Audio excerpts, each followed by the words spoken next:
Então, bom dia, boa tarde, boa noite, pessoal. Depende da hora que a pessoa está me assistindo. Bom, então nossa mais uma aula, né, por videoconferência pré-gravada. E hoje a gente vai falar sobre as doenças do milho, né? O que a gente vai falar de doenças é aspectos sintomatológicos, como é que a doença se apresenta no campo, né? Aspectos epidemiológicos, né? Então, relativo à sobrevivência do inóculo, disseminação, a condição ambiental favorável e aspectos aí do manejo da doença, né? Ó, então, na aula de hoje a gente vai passar primeiro aqui com os slides com os sintomas, né? E já vai comentando aí alguns aspectos, né? Bom, o milho é uma cultura que tem aspectos aí pode ser plantado, né? Pelo pequeno agricultor, né? Numa forma de subsistência.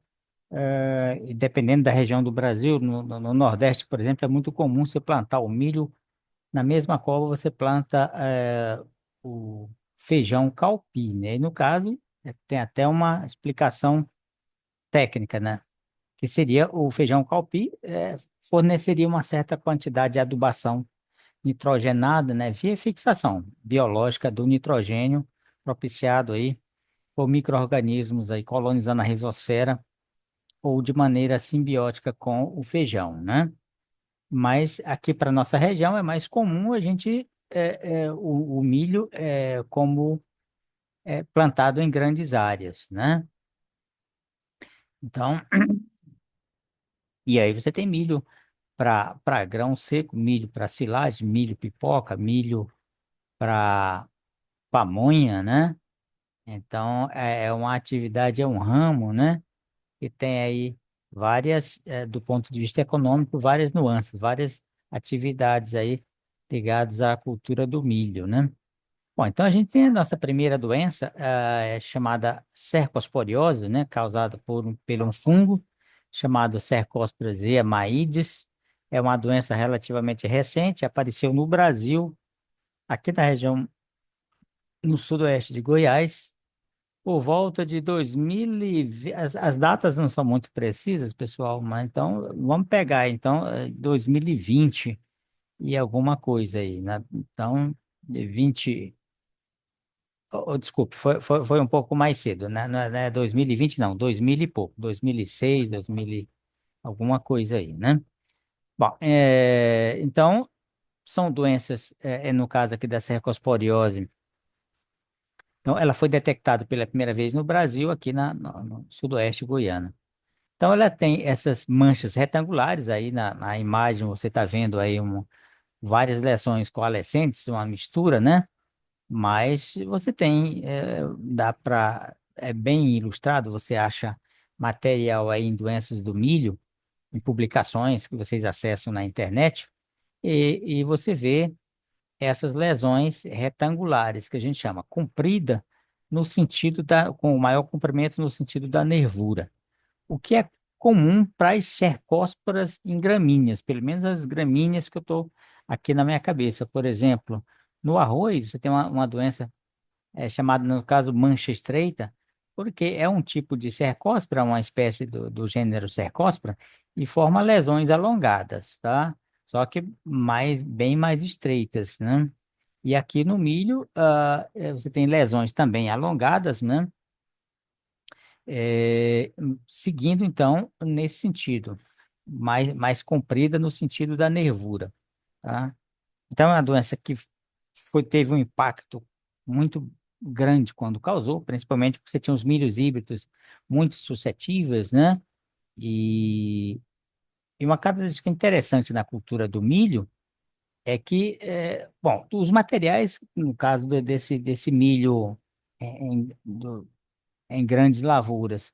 São híbridos, né? Então o agricultor já é obrigado a comprar semente de qualidade, vamos dizer assim. Então isso, na verdade, é bom, né? Porque pelo menos as doenças relativas às sementes vamos dizer assim, são amenizadas, vamos falar assim. Então, nesse caso, você tinha uma empresa aí que tinha uns materiais muito suscetíveis. E como a semente, né, não está na mão do produtor, vamos falar assim, o próprio sistema econômico, as empresas rapidamente substituíram essa, essas variedades suscetíveis, né, não eram todas, mas algumas variedades comerciais, e rapidamente superou o problema mais grave. É claro que ainda é importante, mas exigindo que você faça aí o controle com fungicida, não só aqui para a cercospora, mas para as outras doenças. Na verdade, a gente, da mesma forma que para a soja, é, a introdução da cercosporiose acabou, de certa forma, ajudando aí a quebrar esse paradigma. Até antes da cercosporiose, não era comum o agricultor aplicar fungicida, né? Quando apareceu a cercosporiose, então, praticamente, talvez não com a mesma obrigatoriedade, vamos falar assim, quanto a ferrugem da soja. A ferrugem não tem jeito mesmo, né? Se você não aplicar fungicida, você tem grandes prejuízos. O milho não, né? Mas, assim, antes, se você não tinha praticamente nenhum agricultor aplicava, e agora uma parte deles aplica. Não todo mundo, mas uma boa parte aí do pessoal do milho aí faz a aplicação aí de fungicidas, tá? Bom, o dano é provocado, evidentemente, nessas áreas necróticas, a planta, aquele tecido não está realizando fotossíntese. Então, se essa doença vem desde o início, né, e se ocupa boa parte da área foliar, isso significa que pode provocar um dano, né, mais severo. Bom, próxima doença. Opa, deixa eu clicar aqui. Essa é a mancha de fosféria, né? Causada por um complexo aí, fosféria mais uma bactéria. A gente vai ver lá na frente. Bom, é uma folha toda pintadinha, né? Uma alta severidade aí. Essas pintinhas arredondadas, que numa situação de campo, parece aqui com sintoma também de gramoxone.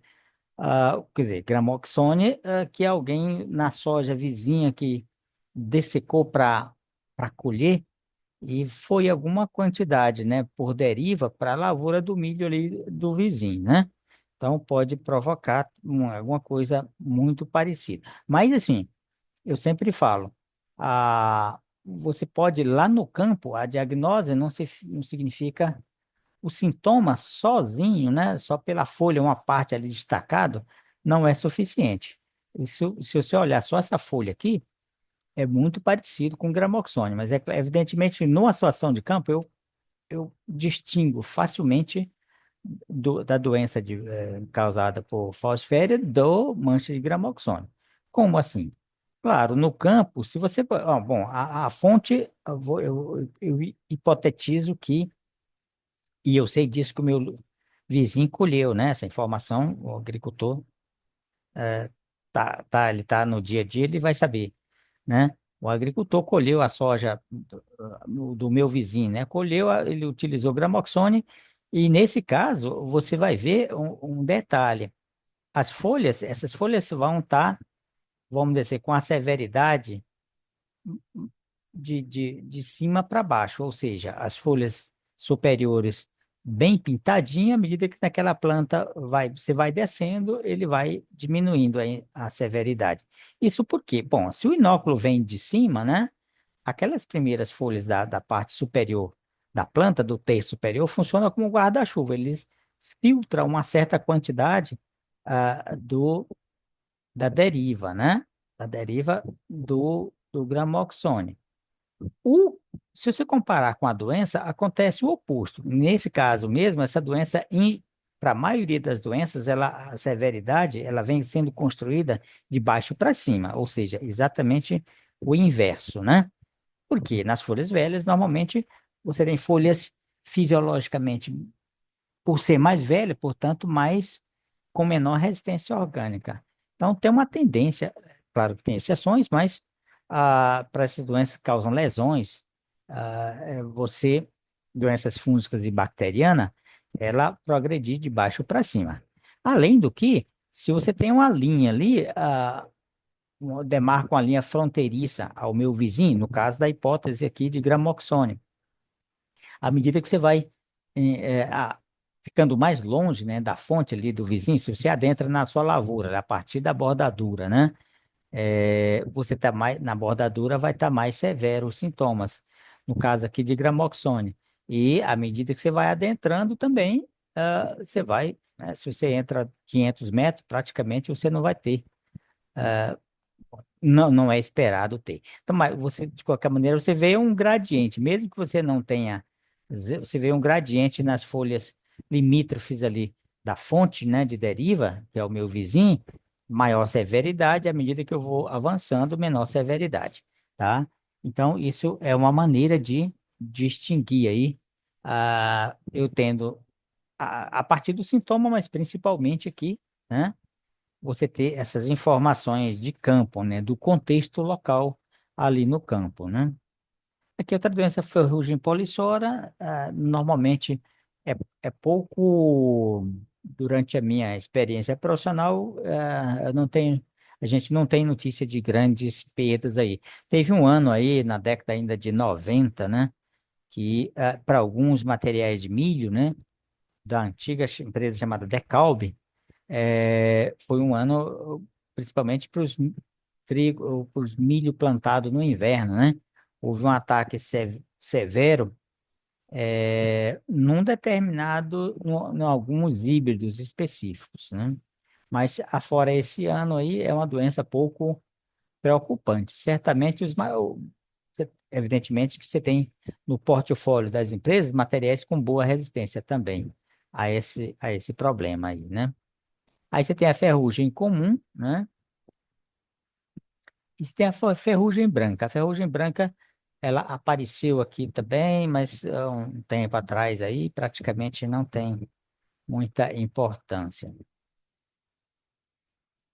Aí você tem Escherichium túrcico, ou Helminthosporium túrcicum, que é o nome antigo, né?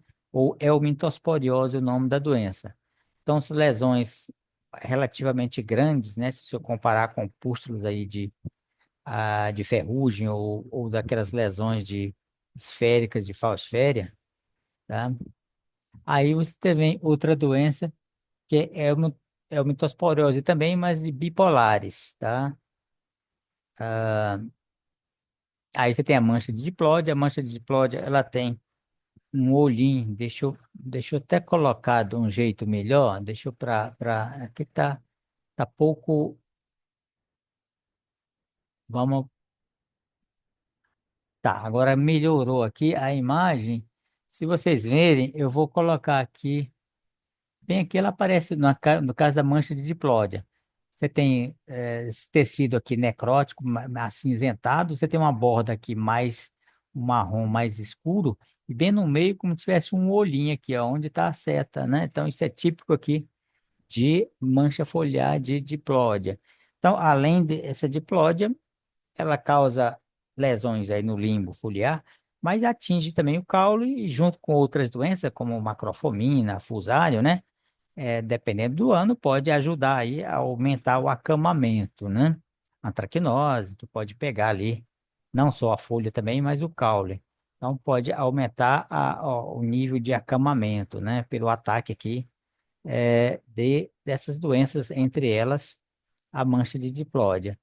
Aí, a antracnose, tá? O sintoma típico é esse aqui na nervura. Eu já mostrei para vocês sintomas que minha setinha aqui está apontando. Antracnose no feijoeiro e na soja. Todos eles você tinha lesões aqui na nervura e você tinha lesões no limbo, né? Aqui também, né? Você tem lesões aqui no limbo, mas o sintoma-chave aqui é essa presença de lesões aqui na nervura, né? No, pega o feijão, o sorgo também pega sorgo, as gramíneas em geral. No sorgo, eu até acho que me parece que é mais importante. A gente observa, eu trabalhei com melhoramento de sorgo, né? Sempre foi mais grave nos materiais de sorgo, né? A incidência de antracnose, mais severa em material de sorgo do que propriamente nos materiais de melhoramento, nas linhagens, né? De melhoramento do milho. Aqui também o impacto da antracnose, o efeito, junto aí com o diplódia, é ele afetar ali a cana da planta, né? O caule, e, portanto, aumentar o índice de quebramento ali durante a colheita. Aí você tem podridão de raízes, aqui é uma mistura, não dá para a gente identificar, pode ser fusarium, pode ser phytium, né? O sistema radicular é um sistema radicular mais, mais pobre, vamos falar assim, se você comparar com a planta normal, né? Então, você tem essa mais clareza, né? É claro que você vai ver que a planta está menor, né? Do porte menor. Se você arrancar e comparar com plantas que estão num porte normal, né? Junto com as outras ah, plantas, você vai ver aí um sistema radicular mais pobre, vamos falar assim. Bom, essa doença também é um fungo de solo e ele tende a você ter uma planta aqui e outra ali, né, não ter essa distribuição generalizada como a gente tem para as doenças da parte aérea, principalmente as ferrugens, mas as lesões aí de alguns fungos também. Aí você tem podridão de macrofomina, ela pega também a soja, pega feijão e pega o milho. Eu falei também que ela pega a braquiária, só que no caso da braquiária, algumas são tolerantes, né? Então não afeta a braquiária, mas se você o milho associado com a braquiária ou em sucessão à braquiária, né?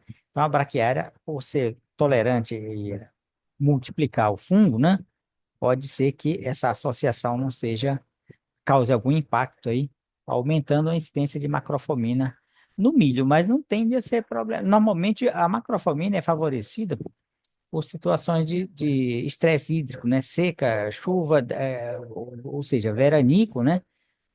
Dentro de um certo veranico, no plantio aí de verão ou de safrinha, né?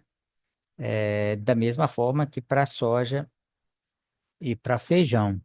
Então, uma situação grave aqui de ataque de macrofomina é uma situação também que você tem uma condição de estresse hídrico, né? Então, aí você junta, evidentemente, o efeito aí do estresse hídrico e acaba sendo maximizado aí pela macrofomina. Bom, a podridão bacteriana, você vê aí na ponta, essa pontinha aqui mais amarelada, um verde mais claro, né? E normalmente está associado ao ataque de lagarta, a lagarta propiciando aqui a entrada dessa bactéria Ervínia, que é uma bactéria que ele facilita muito a penetração essas entradas. Então, a bactéria sem, né, o ataque da lagarta, certamente não aconteceria, né? É um sintoma também relativamente raro, né? A gente não tem informação de ser problema, a não ser em um ou outro ano, numa determinada variedade específica. Aqui é a podridão de fítio, né? Na base aqui, né? Fítio é um fungo do grupo dos homicetos, então tende a ser um problema mais severo em condição de umidade mais alta, solo mais sujeito a encharcamento, solo mais pesado, associado, evidentemente, a chuvas, né? Intensidade de chuvas, frequência de chuvas, que acaba que a planta fica, aquele solo ali fica muito tempo encharcado, né? Principalmente se houver temperaturas mais baixas aí, né? Se for no caso, por exemplo, da safrinha, né? Associado aí a um excesso de chuva, temperaturas mais baixas.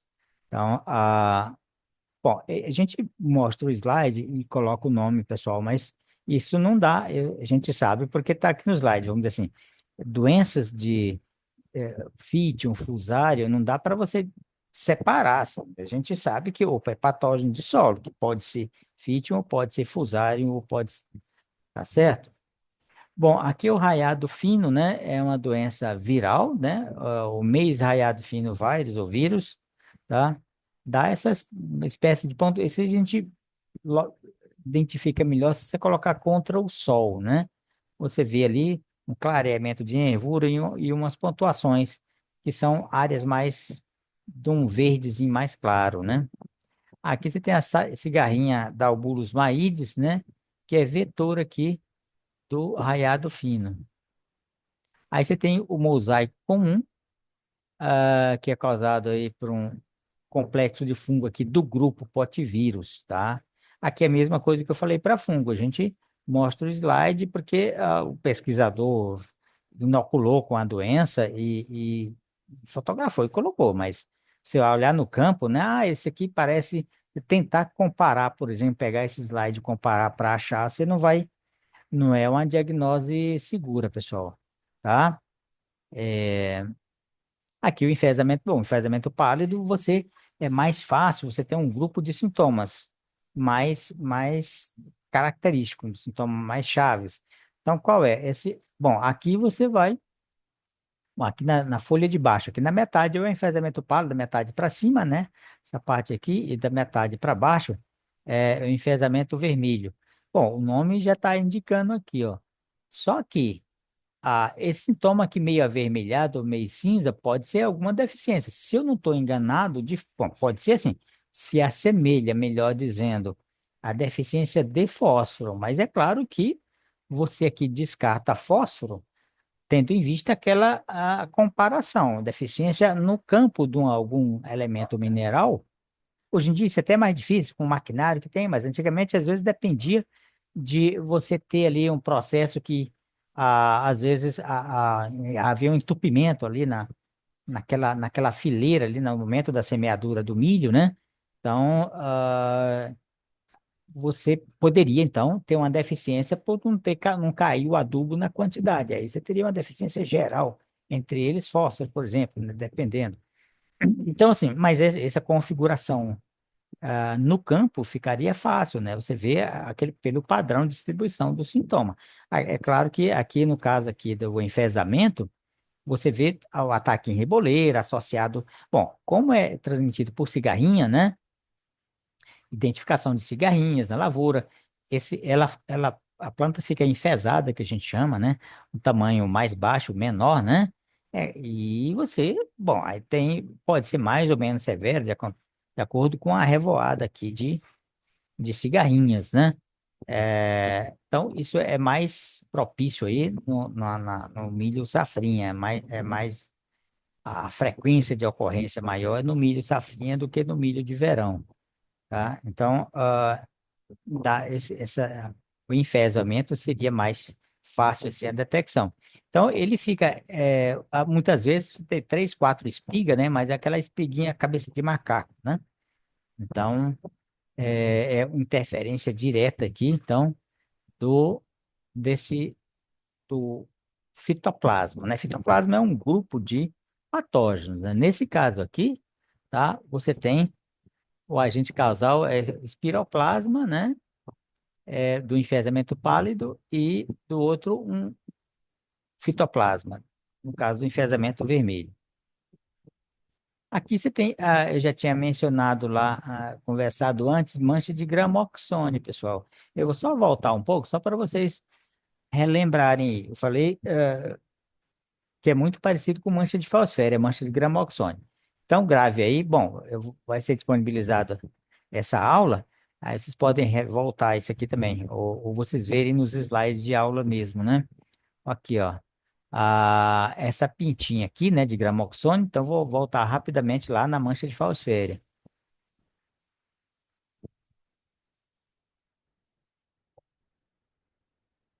Aqui, ó. Só que aqui nesse caso, aqui você tem inúmeras lesões, só a única diferença é que tá aqui. Se tivesse um close, deixa eu ver se a gente olhasse, não, no close, se tivesse um jeito de, opa, mas noutros slides aí, ou noutros materiais, você vendo isolado, né? Poucas lesões, você vai ficar mais fácil você comparar, né? Aqui você está vendo um padrão de muitas lesões, tem uma densidade alta aqui de lesões de mancha de Faussfera. Enquanto a gramoxone, então vou tornar a voltar aqui no gramoxone. Aqui, gramoxone, você tem lesões esparsas, mas é muito parecido. Isso aqui foi eu que tirei essa foto aqui em 2009, né? Foi numa situação de campo, né? Em que estava descrito exatamente o que eu comentei com vocês antes, né? Se tinha um vizinho que tinha dessecado a soja, né? E tinha ido deriva, né? Ali no limite com o vizinho que aplicou Gramoxone, tá? As plantas estavam mais afetadas e era mais severo na parte superior do que na parte inferior, né? E quando eu me distanciava da lavoura do vizinho, da soja do vizinho, né, colhida, eu tinha menor intensidade da doença. Que mais detalhes de Gramoxone. Bom, falar um pouco agora de alguns dados quantitativos aí, ou alguma informação a mais que eu não tenha falado. Eu tinha falado que apareceu em 2020, depois eu corrigi, né? Então, no ano de 2000, apareceu nessa região sudoeste, Rio Verde, Montevidéu, Jataí, Santa Helena, né? Então, atualmente ele está em todo o centro-sul, né? Perdas podem ser superiores a 80%. Podem ser, não quer dizer que essa não é a média, né, ano a ano, né, pessoal? Não é a média frequente, tá? Certamente em algum, claro que num material, em algum campo que você tinha uma alta incidência no ano anterior, por outro fator ali, inóculo próximo, e você tem material suscetível, você pode ter a nível de uma ou outra lavoura, né? Um talhão específico, né? Com determinado cultivar e com histórico. Então, você pode ter essa perda. Então, não é, né? Se a gente pegar as compilações das reuniões anuais, você não tem perda. Isso como uma média generalizada. A fonte de inóculo é a própria palhada. Esse não é. Por quê? Isso aqui não é fungo biotrófico, né? Ele tem uma atividade saprofítica na matéria orgânica. Então, se a palhada fica ali principalmente em situação de plantio direto, né? Você facilita aí em termos de inóculo. Não quer dizer que você vai ter a doença no ano seguinte, até porque você, como eu falei, hoje em dia você tem materiais que têm certa resistência, você faz aplicação de fungicida, se for o caso. A disseminação acontece pelos esporos, que são levados pelo vento ou pelo respingo de chuva, e que pode levar também o vento e a chuva, pode resto de cultura, né? A resto que a gente fala é pequenos fragmentos ali, né? Quando cai no solo durante uma chuva, né? Ou durante uma tempestade com muito vento, né? Pode subir pequenos fragmentos aí de material vegetal que pode levar aí o esporo, né? O manejo da doença, plantio de cultivares resistentes, isso você tem disponível aí. Realizar rotação com culturas como soja, sorgo, girassol e algodão, que são resistentes. Plantar cultivares, se você não tem o histórico, a informação, né? Você planta cultivares diferentes, você está estatisticamente eh, dificultando, minimizando a possibilidade de você ter apenas um material cultivar suscetível, portanto, ter uma severidade maior. Realizar adubações de acordo com a recomendação, reforçando aí que o potássio é um elemento, potássio e silício, né? São elementos que eles reforçam a questão aí da resistência orgânica da planta, né? Aí você tem a mancha de falosféria, né? Que ela tem distribuído em todo o Brasil. A perda pode ser superior a 60%, novamente num caso bastante severo, num caso grave, né? A condição favorável à alta precipitação. Essa alta precipitação a gente tem aqui bastante na época da safrinha. A gente tem no verão, mas no caso da safrinha, porque você tem temperatura um pouco mais amena, favorece mais a mancha de falosféria. Então, tende a ser mais severo em milho safrinha do que em milho de verão, tá? Alta umidade relativa, acima de 60%, a gente tem aqui tranquilamente. Temperatura em torno de 14 graus, é isso que eu tinha falado. Ó, 14 graus, a gente tem. Aqui é o ótimo, né? Não quer dizer que a gente tem isso no inverno aqui, né? Então, se a gente plantar de barra de pivô no inverno, né? Tende a ser mais severo ainda, desde que você. Claro que numa situação de pivô. Você tem a temperatura, mas se você, a chuva você não tem, né? Aí agora, se você usar o pivô de maneira a jogar muita água, né? Aí você poderá, então, aí você teria temperatura e o molhamento aí via pivô favorável, né? É claro que isso é difícil na prática acontecer, até porque você tem um custo alto, né, de energia. Claro, ninguém planta milho de barra de pivô para cultura, pessoal. A gente planta para semente, né? Então, assim, do ponto de vista econômico, não compensa. plantio tardio, né, favorece. Então, esse plantio tardio, a gente está mencionando aqui a safrinha, né? Então, favoreceria um pouco mais aqui em relação ao plantio de verão. A presença dessa bactéria, Pantoteia, é porque, segundo alguns autores, na verdade, divide a etiologia, ah, eles dividem a etiologia com o fungo, né, da Fosféria e Pantoteia, né? O manejo da doença, plantio de cultivares resistentes, isso aí é fácil achar, né, nos materiais disponíveis. Plantio mais cedo, né? Se for plantar em sucessão à soja, então, quanto mais cedo, né, você planta, mais você vai, maior probabilidade de escapar aqui da mancha de fosféria. Rotação de culturas. A ferrugem polissora, danos até de 44%, né? Mas eu já comentei e para nossa condição aqui na prática, eu não tenho visto muito problema aqui com mancha de falciparum, tá? Desculpa, de polissora, né? Ferrugem polissora, tá? É distribuído por toda a região centro-oeste, noroeste de Minas Gerais, São Paulo e parte do Paraná. Os sintomas já mostrou, né? São pústula do tipo pústula, distribuído na face superior das folhas e raramente, né? Na, na parte inferior. Então, isso é um detalhe aí. Quanto à epidemiologia, ela ocorre com mais intensidade em altitudes abaixo de 700, ou seja, ele precisa de temperaturas maiores, né? Acima de 1.200, você tem temperatura bastante para aqui, para nossa condição, né? O sul de Minas, a Serra da Mantiqueira, temperaturas bem já mais frias, que já seria desfavorável para polissora, mas já seria favorável essa temperatura mais baixa para ferrugem comum, tá? O manejo da doença, o plantio de cultivares com resistência genética. Bom, como eu falei, isso aqui, os materiais que são colocados à disposição não só pela Embrapa, mas pelo Sistema Nacional de Pesquisa e pelas empresas, né? Não dão conta, vamos dizer assim, né? Então, você não tem relatos aí de problemas aí com Fucsinia, a não ser num outro ano atípico, como eu já mencionei antes, né?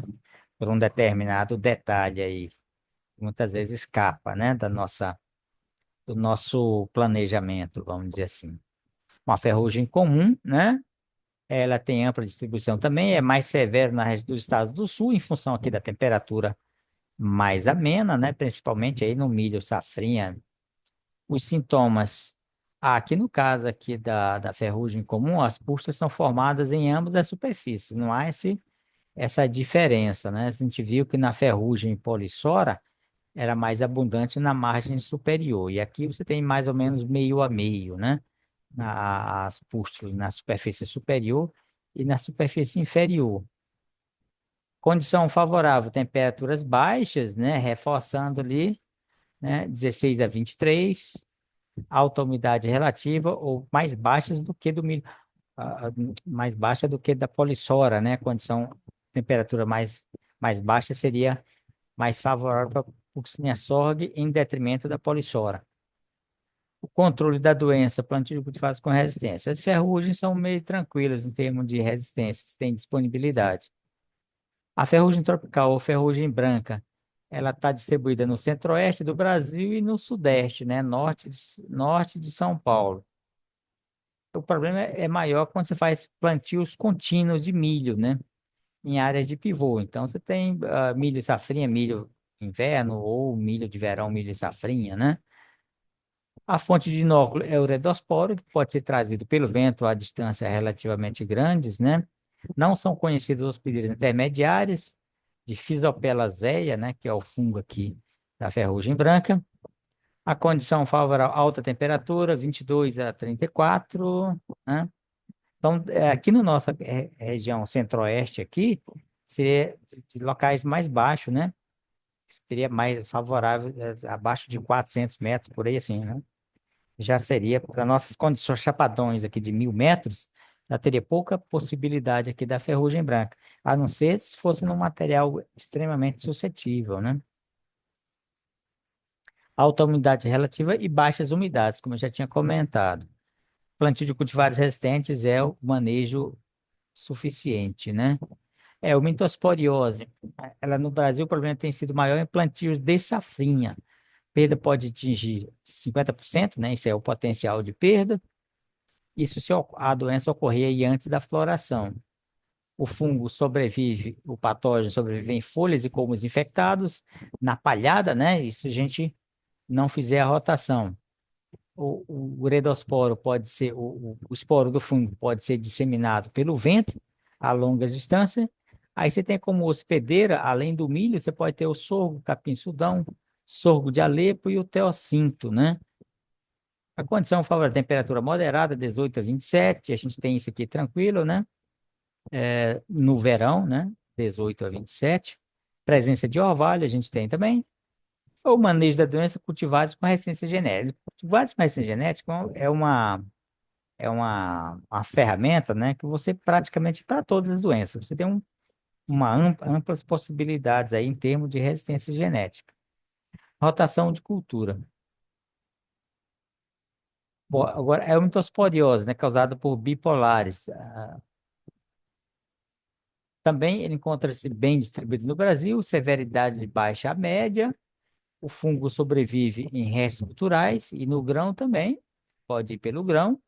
Ele é disseminado pelos esporos, né, que são chamados conídeos, que são disseminados pelo vento ou pelo respingo de chuva. Condição favorável, temperatura de 22 a 30 graus é o ótimo, né? Alta umidade relativa, né? Longos períodos de seca e dias de muito sol, entre dias chuvosos, são desfavoráveis à doença.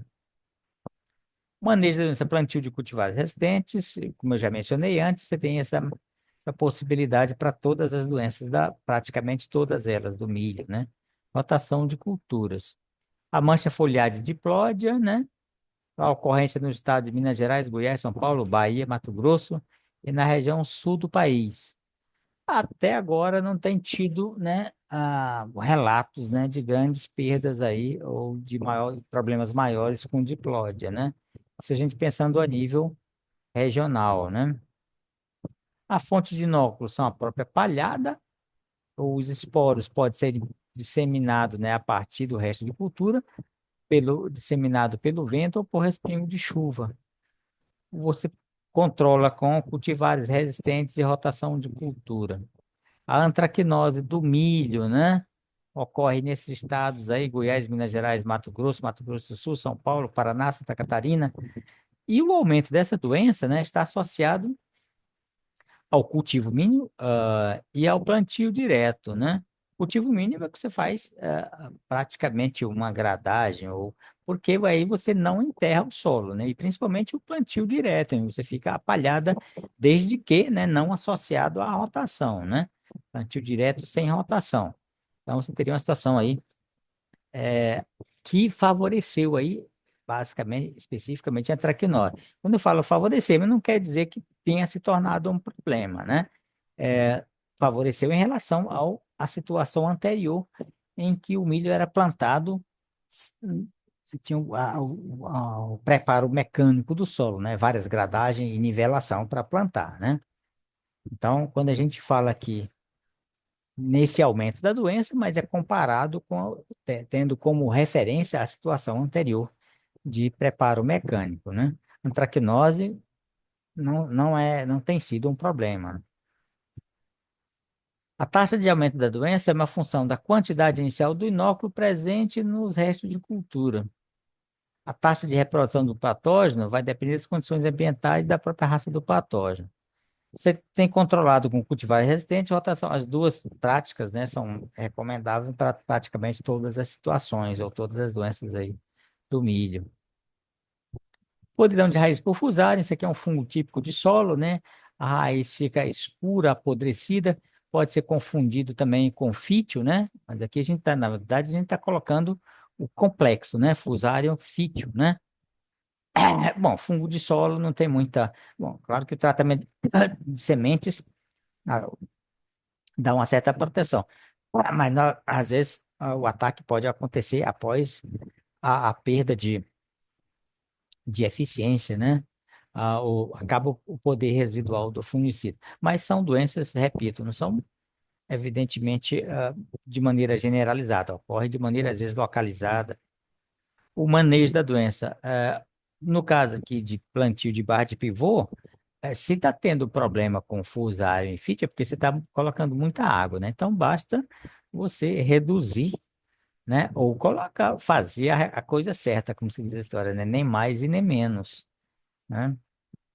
Melhoria no sistema de drenagem do solo. Bom, se for um solo, o que que a gente pode melhorar? Se for um solo realmente muito encharcado, aquele do tipo de que a gente chama de brejo, em área de brejo, né? Aí a única opção é você fazer, como é que a gente chama? Aqueles drenos, né? Que são sulcos, desde que não seja infringe a legislação ambiental, né? Podridão de macrofomina, tá? O fungo ele é um habitante natural do solo, ou ele permanece no solo com muita eficiência pela multiplicidade de hospedeiras, né? Ele é disseminado na forma de esporos, que no caso são chamados esclerócios. Então, você tem aí grande número de hospedeiras, incluindo sorgo e soja, né? A condição favorável à alta temperatura, baixa umidade do solo, já tinha mencionado isso. Você controla a doença com cultivares resistentes, novamente, irrigação adequada no ano de pouca chuva.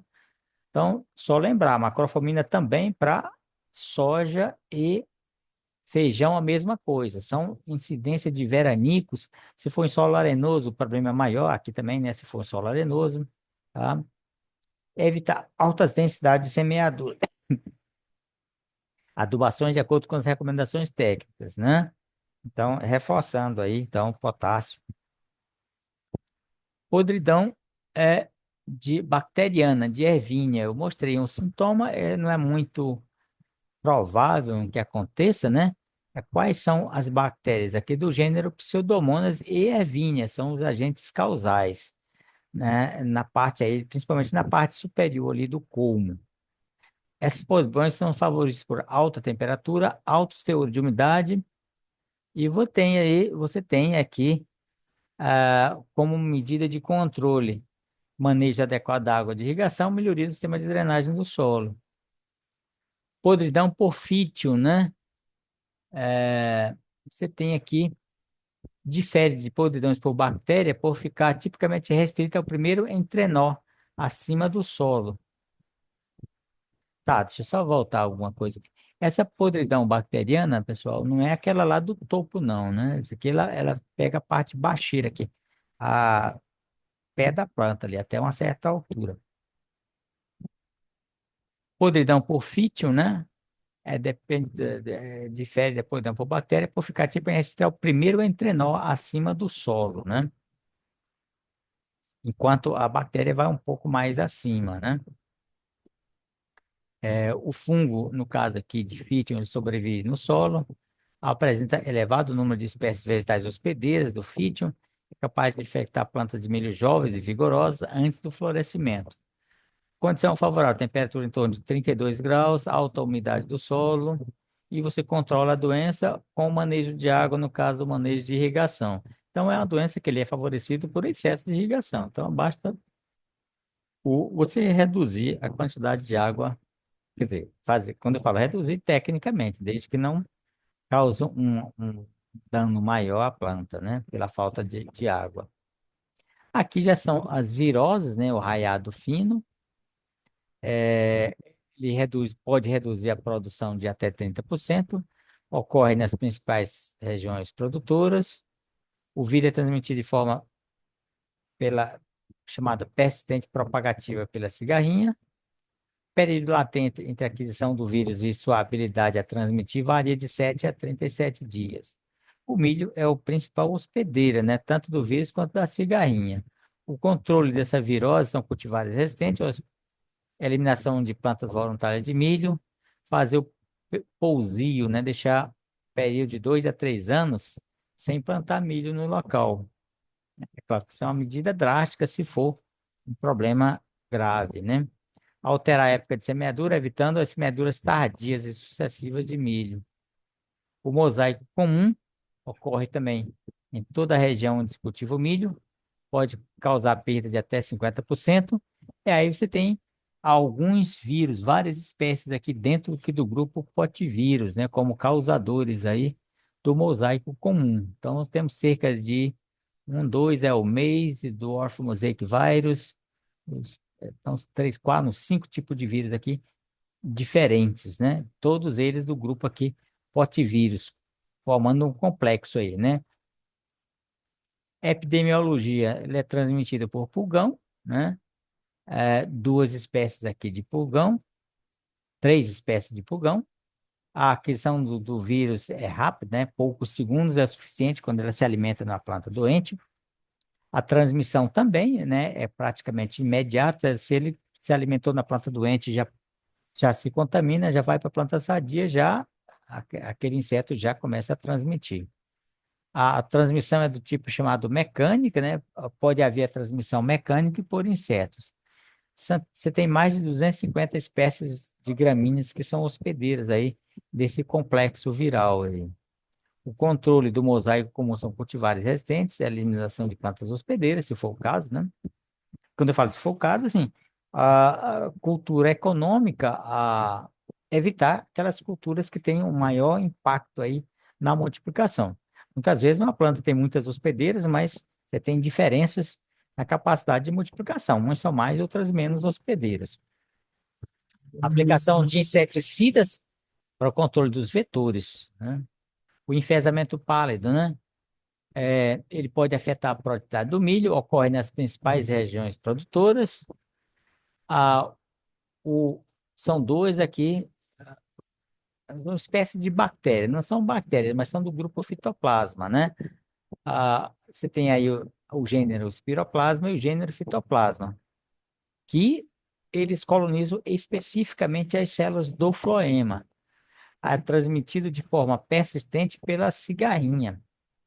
Período latente. O que é o período latente? É o período que vai aqui da aquisição do patógeno e sua habilidade de transmitir.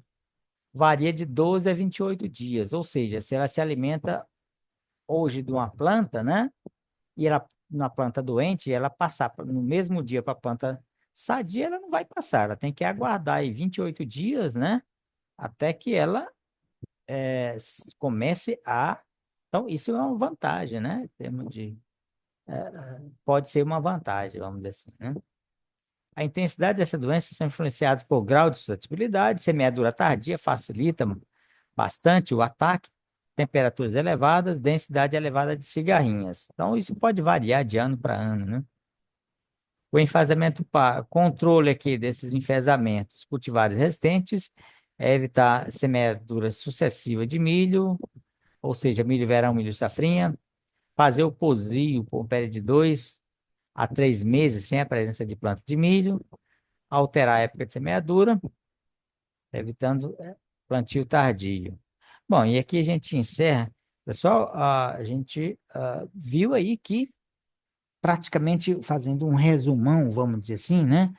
A gente citou aí várias doenças com maior ou menor importância e ficou claro aí que a gente tinha aí uma disponibilidade de a parte de genética, né? Foi sempre colocado. Muitas vezes, às vezes, o agricultor planta materiais suscetíveis. Por uma característica, a gente tem que pensar que o que define, muitas vezes, não é a resistência. Você tem um tipo de milho que é valorizado pelo mercado, ou se for o milho para milho verde, ou mesmo o milho para o grão seco, né? Às vezes não é nem por valorizado pelo mercado, é questão mesmo de praticidade. Ele já compra aquela semente, e mesmo que sendo suscetível, dependendo do patógeno, a própria aplicação que ele já faz para fungicida, se está dentro do sistema dele, né? De plantio, já controla, né? Então, e milho, só lembrar mais uma vez, você tem aquele detalhe, acaba o sistema como um todo se beneficia, porque todo mundo planta semente de qualidade, já que você tem que comprar semente certificada, né? Você não dá para o produtor usar a semente crioulo caseira, né? Bom, e a gente encerra, então, rezamento, encerra a nossa aula de hoje. Então, um bom aproveitamento da aula, pessoal. Então, até a próxima.